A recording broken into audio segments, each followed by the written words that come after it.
Quel est votre parcours avant d'arriver au Sénat? Cadre de la fonction publique, j'ai été élu local pendant plusieurs années. Maire de Saint-Chamond pendant 10 ans, deuxième ville de la Loire, président de l'Association des maires de la Loire, conseiller départemental. Premier vice-président du département chargé des finances, premier vice-président de la métropole de Saint-Étienne puis président par intérim.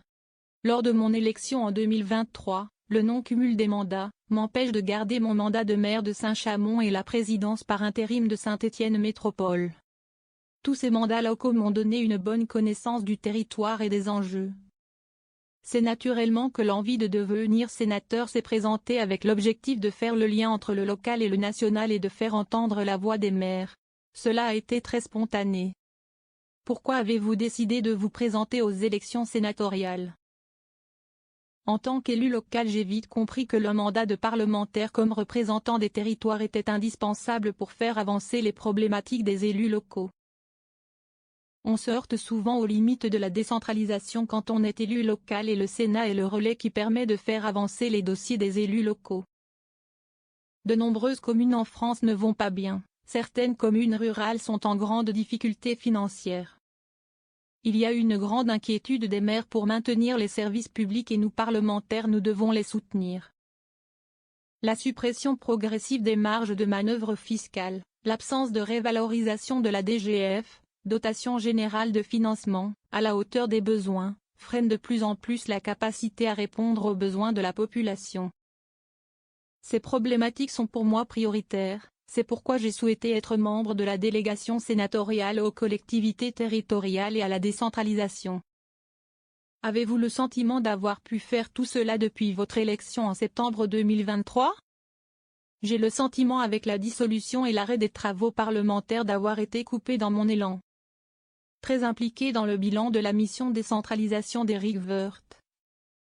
J'ai trouvé regrettable que tout s'arrête alors que des pistes intéressantes comme le fait de remettre un peu de cumul des mandats, de mettre en place une nouvelle étape de la décentralisation étaient discutées.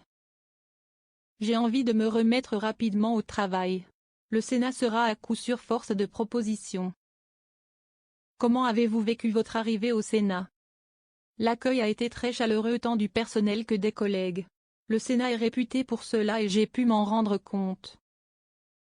J'ai vu à quel point le président du groupe LR au Sénat Bruno Retailleau et le président du Sénat Gérard Larcher sont attentifs au dialogue. Les premières semaines ont été très intenses. Très vite le congrès à Versailles pour le vote visant à inscrire l'avortement dans la Constitution en mars 2024. Puis la dissolution de l'Assemblée nationale en juin dernier. C'est rare dans la vie d'un parlementaire de vivre des événements aussi importants en si peu de temps. Quel texte retenez-vous de votre première année au Sénat? Tout d'abord, ce qui m'a beaucoup marqué est le ressenti sur le terrain et la colère sourde, la défiance vis-à-vis des politiques et la fragilité de notre démocratie. On voit que les Français ne supportent plus l'entre-soi et la langue de bois. Nous avons cette responsabilité-là en tant que parlementaires, nous devons garder en tête l'intérêt général en permanence. Le texte sur l'IVG, que j'ai soutenu, m'a beaucoup marqué car la Loire porte l'héritage de la droite progressiste de Simone Veil et avant de Gaulle et c'est aussi la terre de Lucien Neuwirth, père de la pilule. Le texte sur l'immigration a aussi été marquant par l'intervention du Conseil constitutionnel qui a ainsi remis en cause le vote de 2/3 du Parlement. La période politique actuelle est très incertaine et inédite. Quelle analyse en faites-vous, en particulier du rôle du Parlement? Je continue de penser que la dissolution était une décision irresponsable qui continue de créer une fracture dans le pays. Notre société a besoin d'apaisement et d'efficacité et ce qui s'est passé et continue de se passer est tout le contraire.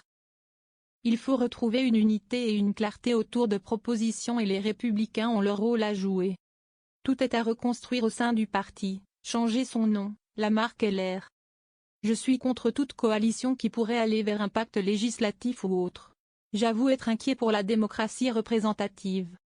Sur quel sujet voulez-vous travailler à la rentrée? Je vais continuer à travailler sur les sujets sur lesquels j'étais déjà impliqué. Celui sur la simplification de la vie économique qui je l'espère reviendra dans l'hémicycle. Celui sur le statut de l'élu local dans le cadre du nouvel acte de décentralisation, la loi SORU également. Je souhaite aussi travailler sur la sécurité dans les transports.